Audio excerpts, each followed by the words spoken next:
Good morning everyone. So now in today's turn we have to start the new topic. तो जो आज का हमारा टॉपिक है उससे पहले before this topic you have studied about the magnetic field lines around a straight current carrying conductor. तो आपको पता है कि अगर कंडक्टर स्ट्रेट है तो मैग्नेटिक फील्ड लाइंस जो उसके अराउंड होती हैं those are in the form of concentric circles. और उन कॉन्सेंट्रिक सर्कल्स की डायरेक्शन फाइंड करने के लिए हमारे पास डिफरेंट रूल्स थे, जिनमें एक रूल था राइट हैंड थंब रूल, और उस रूल को आप हमेशा यूज कर सकते हैं किसी भी केस में.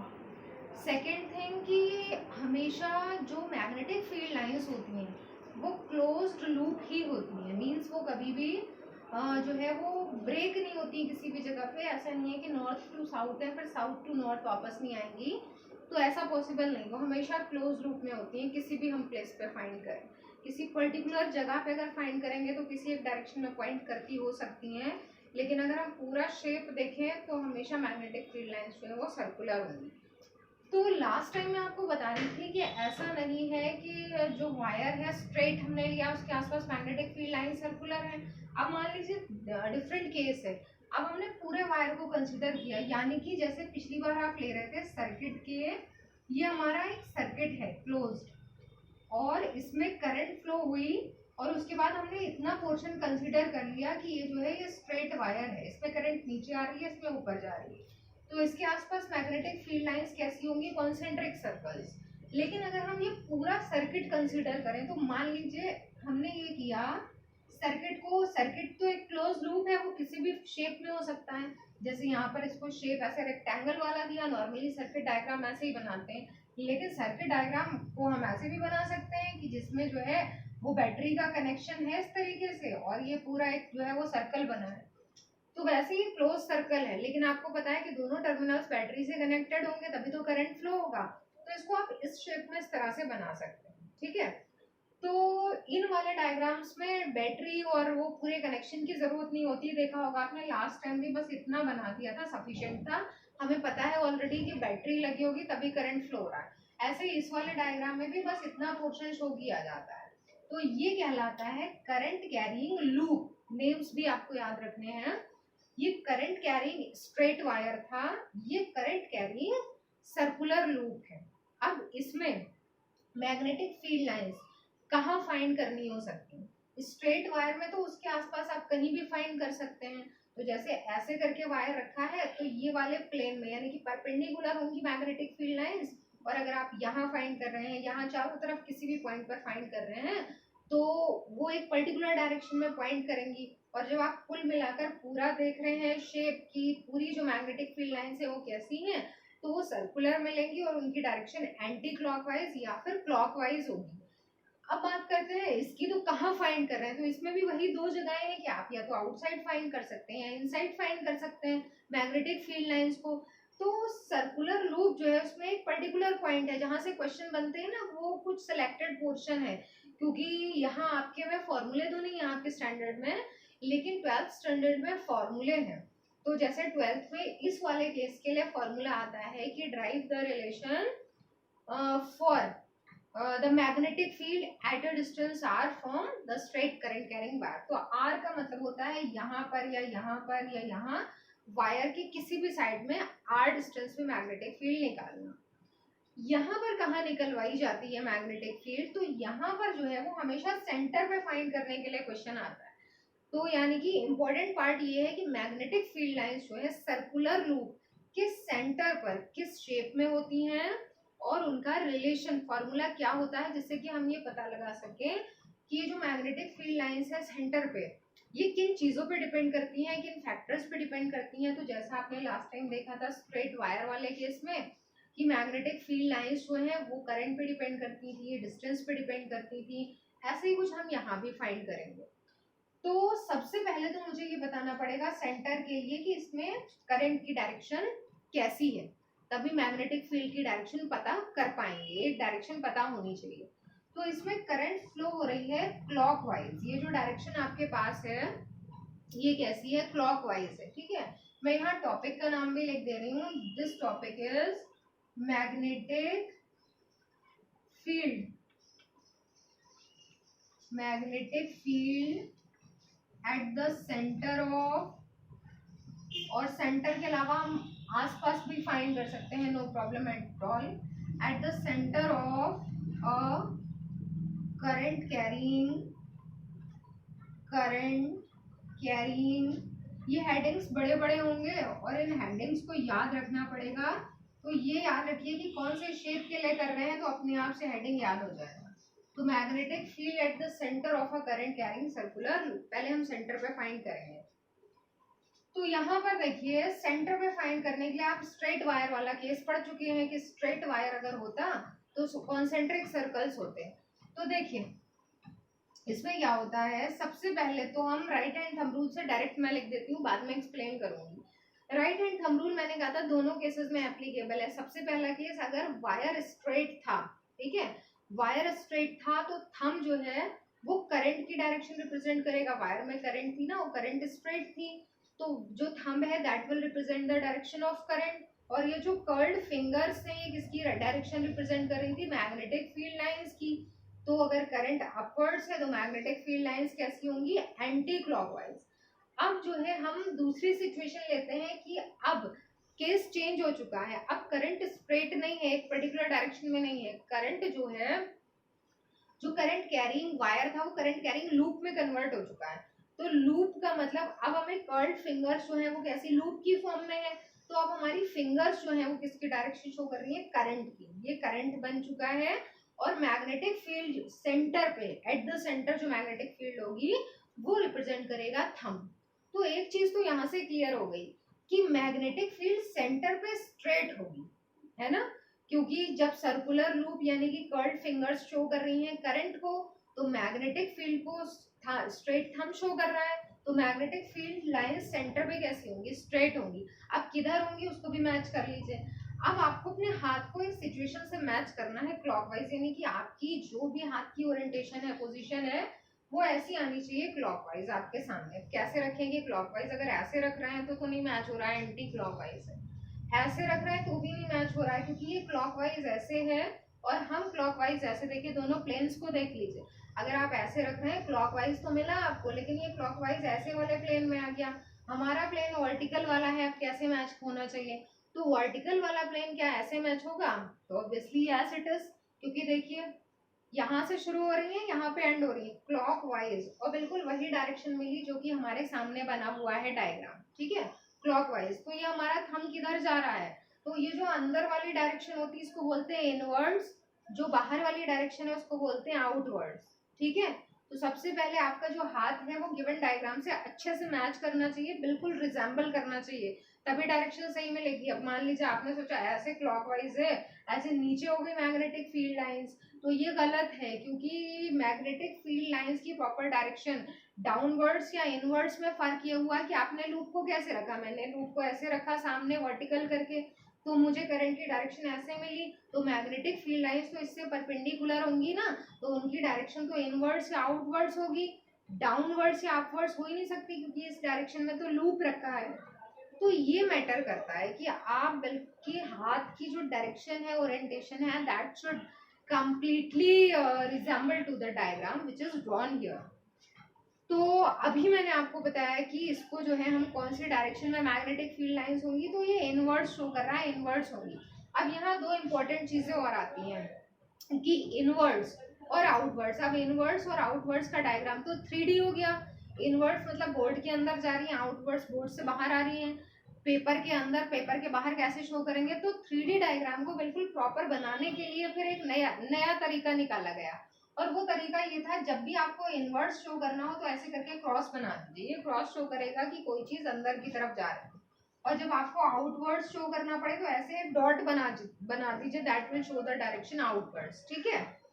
तो अब क्लॉकवाइज है ना करंट, मैग्नेटिक फील्ड लाइंस कैसी हैं, इनवर्ड्स हैं, तो आप सेंटर पे ऐसे वाला एक सिंबल बना देंगे, ये सिंबल शो करेगा कि now magnetic field lines are inwards, okay. First thing is this, ये हमने कैसे पता लगाया, ये हमने सीधा राइट हैंड थंब रूल से लगाया। अब ये सोचिए कि अभी तो मैंने कहा था कि मैग्नेटिक फील्ड लाइंस हमेशा क्लोज्ड लूप फॉर्म करती हैं, यहाँ आप कह रहे हैं इनवर्ड्स, तो इनवर्ड्स का मतलब तो एक ही डायरेक्शन बताई कि ऐसे जा रही है, क्लोज लूप मतलब स्ट्रेट कैसे हो गई मैग्नेटिक फील्ड लाइंस, और एक डायरेक्शन में ही क्यों पॉइंट कर रही है, कोई कंप्लीट डायरेक्शन बनानी चाहिए थी।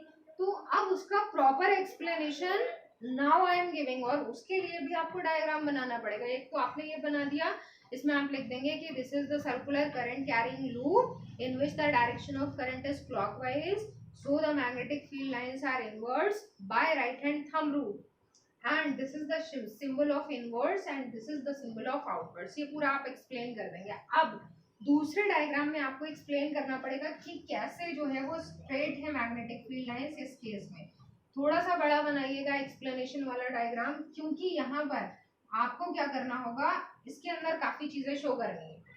तो अब हम क्या करने वाले हैं, अब हम इसी डायग्राम में जो लूप का डायग्राम है उसको हम ब्रेक कर लें स्ट्रेट वायर वाले डायग्राम में। कैसे ब्रेक करेंगे, तीन पार्ट्स तो इसके स्ट्रेट मिल रहे हैं तभी तो जाकर लूप बना, नीचे वाला भी स्ट्रेट होगा, लेकिन हमने शो नहीं करा है, हमने इतना ही पोर्शन लिया है, तो इतना ही ठीक है, सफिशिएंट है। भले ये थोड़ा सा कर्व है लेकिन हम लैट कर सकते हैं स्ट्रेट है, क्योंकि स्ट्रेट इसलिए क्योंकि इसमें करंट की एक ही डायरेक्शन है, अपवर्ड्स जा रहा है। पूछेगा कोई कि करंट किधर है, तो करंट अपवर्ड्स है इसमें। अब हम लगाते हैं इसमें राइट हैंड थंब रूल, कौन सा, स्ट्रेट करंट वाला। तो स्ट्रेट करंट का मतलब फिर से ये थंब क्या बन चुका है, करंट, और फिंगर्स क्या है, मैग्नेटिक फील्ड लाइंस। तो करंट किधर जा रहा है, ऊपर, तो मैग्नेटिक फील्ड लाइंस कैसी होंगी, एंटी क्लॉकवाइज। तो ध्यान से देखिए, बस आप दो तीन शो कर लीजिएगा, क्योंकि ये ज्यादा बनाएंगे डायग्राम में हौच पौच हो जाएगी। दो शो कर ली मैंने, ठीक है। कैसी शो करना है मुझे, एंटी क्लॉकवाइज करना है। तो ये है ना एंटी क्लॉकवाइज। एंटी क्लॉकवाइज का मतलब कि ये जो लूप था इसका ये वाला जो पोर्शन है ऐसे, इसमें ऐसे करके जा रही है मैग्नेटिक फील्ड लाइंस। तो हर एक जगह पे कैसी डायरेक्शन है ये भी डिस्कस कर रहे हैं। तो ऐसे जा रही है का मतलब है कि यहाँ पर आगे की तरफ पॉइंट कर रही है। इस वाली जगह, ये कौन सी जगह है, ये सेंटर है, सेंटर पे किधर पॉइंट कर रही है, इनवर्ड्स कर रही है। पीछे की तरफ आएंगे तो इधर पॉइंट कर रही है लेफ्ट में, और यहाँ पर आएंगे इस वाली जगह पे तो किधर पॉइंट कर रही है, आउटवर्ड्स। तो क्या हमें तो सिर्फ सेंटर को चेक करना, सेंटर पे स्ट्रेट कैसे बन जा रही है जबकि सर्कल्स होती है। तो सेंटर पे आप देख रहे हैं कैसी डायरेक्शन मिली, इनवर्ड्स मिली। ये वाला जो इस हिस्से वाली मैग्नेटिक फील्ड लाइंस है सेंटर पे जाके इनवर्ड्स हो गई, ठीक है। अब इधर वाला चेक करिए, इसमें कैसी डायरेक्शन, सब तरफ की डायरेक्शन का कॉम्बिनेशन है ना सेंटर पे, तो सारी जगह की मैग्नेटिक फील्ड लाइंस किधर जा रही है। तो देखिए अब इधर वाली, इसमें क्या करना है, इसमें इसी को लगाना है उल्टा करके, तो ये हमें ऐसे लगाना है। तो इसमें मैग्नेटिक फील्ड लाइंस कैसी होंगी, क्लॉकवाइज होंगी। तो देखिए क्लॉकवाइज, अब इसमें भी सेंटर पे आने के बाद क्या होगा, अब इसमें क्लॉकवाइज है तो क्लॉकवाइज हमें ऐसे दिखाना है, ठीक है, ये क्लॉकवाइज डायरेक्शन है।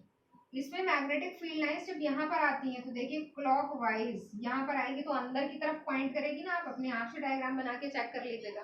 दो डायरेक्शन सेम मिली, मतलब अंदर जा रही है मैग्नेटिक फील्ड लाइंस, ठीक है।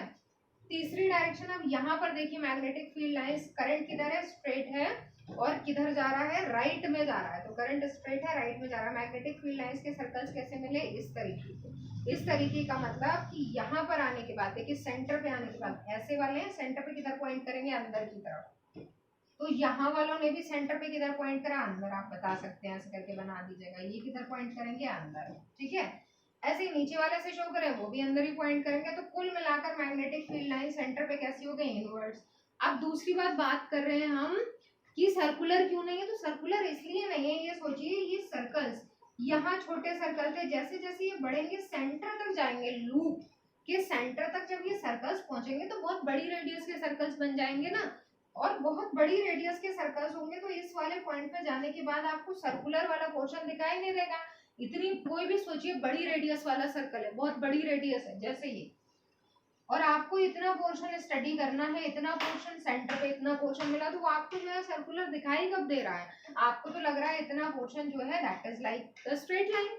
तो ऐसा लगता है कि मैग्नेटिक फील्ड लाइंस जो है वो सेंटर पे कैसी हैं, स्ट्रेट लाइंस, लेकिन एक्चुअली वो बहुत बड़ी बड़ी रेडियस के सर्कल्स होते हैं। तो इतनी बड़ी रेडियस की वजह से वो जो सर्कल्स होते हैं those look like a straight line, ये रीजन होता है आपका। दो क्वेश्चंस बन गए कि why the magnetic field lines at the centre are inwards, तो आप उसमें ऐसे करके डायग्राम से एक्सप्लेन कर देंगे। दूसरा क्वेश्चन कि why the magnetic field lines at the centre are straight in place of circular loops, okay. तो if you want to make the diagram then make it रफली बना लीजिए, रफ कॉपी लेकर बैठा करिए, इसको साथ में बनाते गए, फिर बाद में फेयर वर्क प्रॉपरली, क्योंकि ये सारे डायग्राम्स आपके बनने हैं पेंसिल से। और अगर आप उन चैप्टर्स में जिनमें डायग्राम बनाने उनमें अगर आप पेन लेकर चलेंगे तो ऑब्वियसली आपकी ओवर राइटिंग होगी, कटिंग होगी, और जब आपका असाइनमेंट सबमिशन का टाइम होगा या फिर एग्जाम में आप कर रहे हैं तो that will not give a good impression on the checker or examiner. तो take care of all these things, ठीक है। तो उसको बना लीजिए, फिर हम स्टार्ट करते हैं। कुछ एक दो क्वेश्चन है मेरे पास, ज़्यादा रीजनिंग के क्वेश्चन तो नहीं है, कुछ क्वेश्चन है, डायरेक्शन का ही मेन रोल है, तो डायरेक्शन ही फाइंड करनी है। अब इसमें आपको जब भी सर्कल में फाइंड करनी हो तब भी आप राइट हैंड थंब रूल ही यूज़ करेंगे, ठीक है। और एक दो रूल्स और, वो रूल्स ये हैं कि चलिए मैं यहीं पर डिस्कस भी कर देती हूँ, उसके बाद हम स्टार्ट करते हैं यूट्यूब पे। उन रूल्स में एक रूल है आपका क्लॉक रूल। ये क्लॉक रूल भी आपका जो है ना वो सर्कुलर लूप के लिए यूज होता है, कि सर्कुलर लूप है तो मैग्नेटिक फील्ड लाइंस की डायरेक्शन कैसी होगी। तो क्लॉक रूल ये बताता है। अब यहाँ पर क्या करना है, अब यहाँ पर करना ये है कि जैसे आपको बताया कि ये जो सर्कुलर लूप है, ठीक है, ये मैग्नेटिज्म शो कर रहा है, जिस चीज के भी आसपास मैग्नेटिक फील्ड लाइंस आ गए वो क्या बन गया, वो बन गया जस्ट लाइक अ मैग्नेट, वो मैग्नेट की तरह बिहेव करने लगा, मैग्नेट बन गया और उसके आसपास मैग्नेटिज्म आ गया। तो जहां भी मैग्नेटिज्म आया तो मैग्नेट की तरह वो बिहेव कर रहा है, मैग्नेट की प्रॉपर्टीज भी शो करेगा इसका मतलब। तो मैग्नेट की दो इंपॉर्टेंट प्रॉपर्टीज हैं, एक तो डायरेक्टिव प्रॉपर्टी है, दूसरी अट्रैक्टिव प्रॉपर्टी है। डायरेक्टिव वाली है कि वो नॉर्थ साउथ डायरेक्शन में स्टे करती है, तो इसका मतलब इसको अगर हम सस्पेंड करें किसी जगह से नॉर्थ साउथ में रुकेगा, बिल्कुल सही बात है, इट विल फॉलो दैट।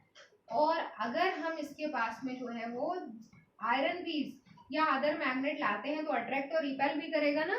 अब ये पता कैसे लगाएंगे, क्योंकि मैग्नेट में तो नॉर्थ साउथ पोल्स होते हैं, तो क्या इसमें भी नॉर्थ साउथ पोल्स होते हैं।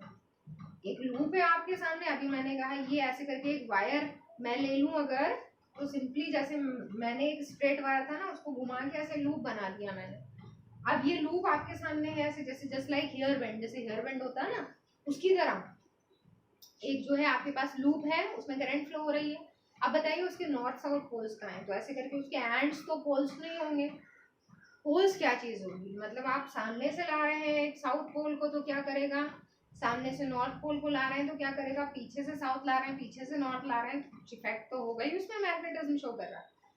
तो ये पता लगाना, बार बार चेक करके देखना तो बहुत मुश्किल है इसकी इसी को कम करने के लिए इतना बर्डन रूल्स बनाए गए। अब वही क्लॉक रूल है। क्लॉक रूल ये बताता है कि आपके सामने वही हेयर बैंड की तरह ऐसे करके एक करंट लूप रखा है, ठीक है। तो करंट लूप में दो पोल्स कहाँ होते हैं, सामने वाली जो साइड होती है एक पोल बन जाती है, पीछे वाली साइड दूसरा पोल बन जाती है। सामने कोई पोल होगा, पीछे उसका अपोजिट होगा, ठीक है। ये दो पोल्स होते हैं मैग्नेट की तरह। अब कौन सा पोल सामने, कौन सा पीछे, कौन सा कैसे पता लगाएंगे, तो ये ध्यान रखिएगा। जैसे अभी एक आपके सामने लूप मैंने बनाया था, ये लूप है, ठीक है। इसके सामने वाली साइड ये हो गई जहां मैं हूँ, पीछे वाली साइड अगर फ्री होती तो बोर्ड के पीछे, ठीक है, बीच में रखा जाता, तो एक सामने ये आपकी साइड जो है, एक पीछे मेरी साइड जो है, ये तो दो साइड्स हुई। अब जो सामने जहां से आप देख रहे हैं, आप सामने से देख रहे हैं, ठीक है, तो आपको क्लॉकवाइज दिखाई दे रही है करंट। अगर आपने ये एक्सपेरिमेंट करके देखा हो, आप जल्दी से आप सोच पा रहे हैं इस बारे में, बहुत जल्दी मतलब कोई आंसर इसमें चाहिए होता है, दिमाग बहुत तेज चलाना है, तो जैसे आप सामने से देख रहे हैं क्लॉकवाइज दिख रही है करंट, और पीछे से देखेंगे तो वो डायरेक्शन बदल जाएगी ना। सोचिए, सामने से हमें क्लॉकवाइज दिख रही है, आप एरो लगा लीजिएगा, पेपर पे एक्सपेरिमेंट करके देख लेना। आप डार्क डार्क पेंसिल चलाते हैं ना जब, तो पीछे पेपर के दिखाई देने लगती है डायरेक्शन, तो एक पेपर पे डार्क डार्क पेंसिल चलाइएगा क्लॉकवाइज डायरेक्शन में। सामने से देख रहे हैं तो क्लॉकवाइज ही, उस पेपर को पीछे से देखिएगा, वो डायरेक्शन बदल जाएगी, वो एंटी क्लॉकवाइज पीछे से दिखाई देगी।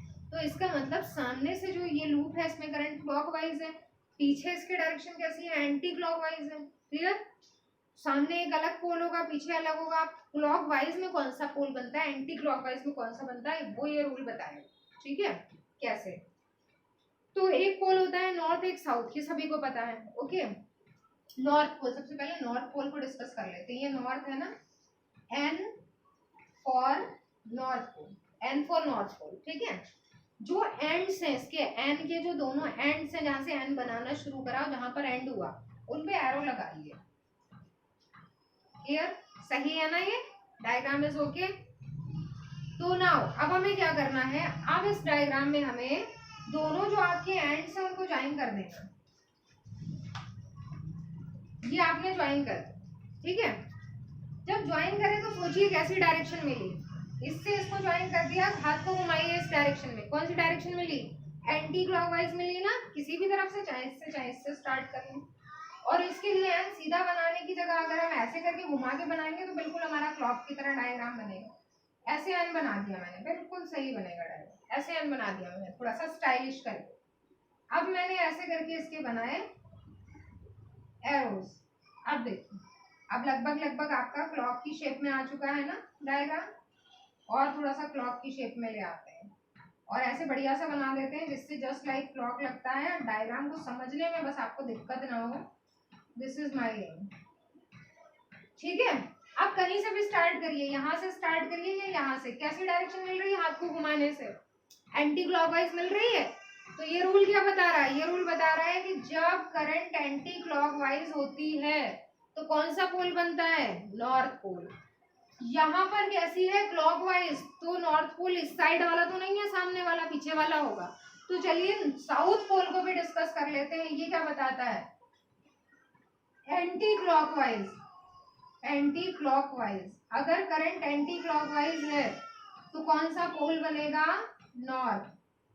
अब हमने बनाया एस लेटर, एस लेटर, इसको भी ऐसे ही बना दिया, ठीक है, इसको ज्वाइन करा।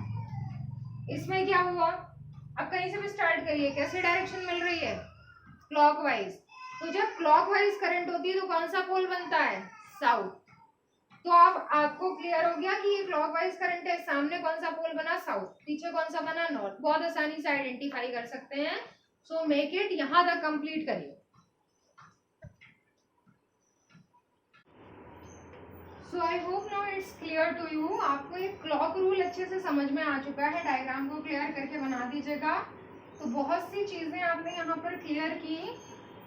अब उसके बाद में हम डिस्कस करेंगे कि ये जो सर्कुलर लूप है ना, इसके थ्रू जो मैग्नेटिक फील्ड प्रोड्यूस हो रही है, वो मैग्नेटिक फील्ड किन किन बातों पर डिपेंड करती है या उसकी प्रॉपर्टीज क्या हैं। तो कुछ प्रॉपर्टीज आपको पता चली कि सर्कुलर लूप जो होता है उसके सेंटर पर मैग्नेटिक फील्ड लाइंस स्ट्रेट होती हैं, एक प्रॉपर्टी। दूसरी प्रॉपर्टी की मैग्नेटिक फील्ड लाइंस जो हैं वो उनकी डायरेक्शन, अगर हम जैसे ये ले लेते हैं क्लॉकवाइज वाला सर्कुलर लूप जिसमें क्लॉकवाइज करंट है, तो ये एक आप पोल्स वाला भी बता सकते हैं कि करंट की डायरेक्शन अगर क्लॉकवाइज, ये भी छोड़िए, ये बताएंगे कि when the current flows in a circular loop then this circular loop behaves like a magnet and in this the presence of two poles are there. So where the direction of current is clockwise, then that side behaves like north pole, sorry south pole, and where the direction of current is anti-clockwise, that side behaves like a north pole. Okay, तो एक ये आपकी property हो जाती है। उसके अलावा आप ये बता सकते हैं कि इसमें जैसे हमने पिछली बार रूल लिखा था ना कि आई करंट और आर पे डिपेंड करती थी स्ट्रेट वायर वाले केस में, अब की बार मैग्नेटिक फील्ड करंट पे तो डिपेंड करती है। ऑब्वियसली जितना ज्यादा करंट फ्लो होगा लूप में उतनी मैग्नेटिक फील्ड स्ट्रॉन्ग होगी, मैग्नेटिक फील्ड लाइंस जो है वो ज्यादा होंगी, मैग्नेटिक फील्ड उसकी ज्यादा होगी। दूसरा है मैग्नेटिक फील्ड डिस्टेंस के तो इनवर्सली प्रोपोर्शनल होती है। लूप से सेंटर की बात ना करें, आउटसाइड की बात करें तो लूप से जितना दूर जाएंगे उतनी मैग्नेटिक फील्ड वीक हो जाएगी। तीसरी एक चीज और होती है यहाँ पर, क्योंकि इसका फॉर्मूला भी मैं बताऊंगी, एन, एन का मतलब नंबर ऑफ टर्न्स। क्या होता है, कभी कभी जब एक जो है डिवाइस को बनाया जाता है, जैसे हम आगे भी बात करेंगे, सोलेनॉइड है या फिर जो जनरेटर होता है उसके अंदर जो आर्मेचर बनाई जाती है, मोटर के अंदर जो आर्मेचर होती है, वहाँ सिंगल लूप नहीं लिया जाता, वहां पर बार बार ऐसे करके वाइंडिंग की जाती है कॉपर के वायर की एक नॉन कंडक्टिंग जो है वो बेस पर। तो वहाँ नंबर ऑफ टर्न्स जितने ज्यादा होते हैं, तो एक ही टर्न एक ही लूप दिखाया, जितने नंबर ऑफ टर्न्स ज्यादा होंगे उतनी value of magnetic field will increase. तो ये नंबर ऑफ टर्न्स पर भी डिपेंड करती है। तो ये तीन चीजें यहाँ आपको याद रखनी है। पिछली बार वाला फॉर्मूला मैंने आपको आई होप बता दिया था, पिछली बार वाला ये था, ये होती है मैग्नेटिक फील्ड स्ट्रेट वायर के लिए, ठीक है, वायर के लिए, वायर कौन सा, स्ट्रेट। और करंट कैरिंग लूप के लिए होती है, कहां पर, सेंटर के लिए लिख रही हूं मैं, ठीक है, आउटसाइड तो वही स्ट्रेट वाली होगी। ये होती है mu not an I upon 2r। Mu naught का मतलब है, म्यू नॉट इसमें भी आ रहा है, म्यू नॉट का मतलब होता है परमिएबिलिटी, ये वर्ड है मैग्नेटिक परमिएबिलिटी, इसका मतलब होता है मीडियम, मतलब जहां इसको रखा ना वो मीडियम कैसा है, मीडियम जिस जगह पे मीडियम अलाउ कर रहा है मैग्नेटिक फील्ड लाइंस को अच्छी तरह से, जैसे आपने पढ़ा है ना रेजिस्टिविटी के बारे में कि नेचर ऑफ द मटेरियल कैसा है, उस मटेरियल के पार्टिकल्स अलाउ करते हैं करंट को, उसी तरह से जिस जगह पे ये रखा है वो मीडियम एयर है या फिर वाटर है या कोई अदर मीडियम हो सकता है, वैक्यूम हो सकता है, तो वहां पर जो है वो किस तरह से मैग्नेटिक फील्ड लाइंस का एग्जिस्टेंस होगा, मीडियम अलाउ कर रहा है या नहीं, तो वो हम फिलहाल यहाँ डिस्कस नहीं करेंगे। यहाँ ये तीन चीजें डिस्कस करनी है मुझे, एन का मतलब number of loop, I means current, और आर डिस्टेंस टू जो है वो कांस्टेंट है। तो इतनी चीजों पर जो है मैग्नेटिक फील्ड डिपेंड करती है। मैं एक आध क्वेश्चन यहाँ बता दे रही हूँ आपको। जैसे क्वेश्चन 8 तो ये आया कि the magnetic field in a given region is uniform, draw a diagram to represent it.